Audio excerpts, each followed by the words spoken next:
Hector the Collector by Emily Reeny, illustrated by Stephanie Gregan, read aloud by Big Papa Scott.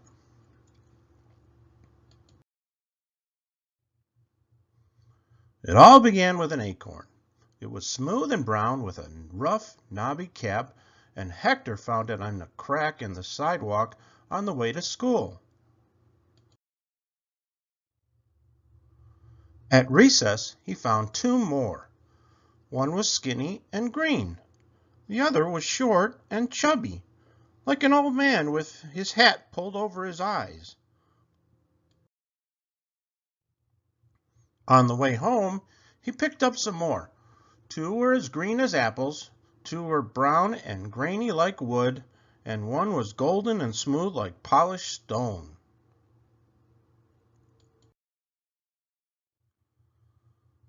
Some were round, some were long, some were stubby. They all had rough, knobby caps. They were all different. They were all the same. They were all beautiful. Every week there were more. Hector put them in his pockets, and when his pockets were full, he put them in his desk at school. One day after lunch, his teacher checked everyone's desk to see if they were all tidy. Everyone else had pencils and notebooks. Hector was the only desk full of acorns. Everyone laughed. "Where are your pencils?" asked Alex. "Where are your pens?" asked Evans. "What are you doing with all those acorns?" asked Andre. "Maybe he's a squirrel," shouted Maddie. Hector was so embarrassed.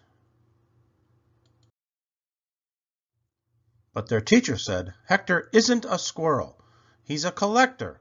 I bet he had a good reason for choosing each of these." "Well," Hector said slowly, and began to show them one by one. "This one is gold, and this one is green." His classmates all moved closer to see. "These ones are short and fat." Everyone giggled. "This one is tall and skinny." Everyone looked.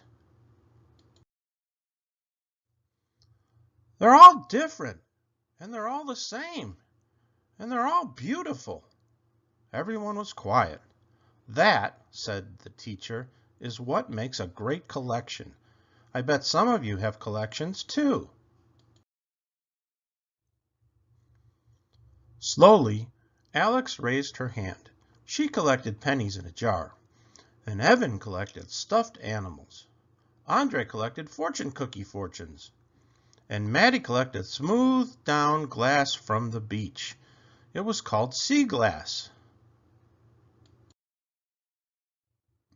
Jesse's father collected baseball cards. And Derek's grandma collected stamps. There were lots of ways to collect things.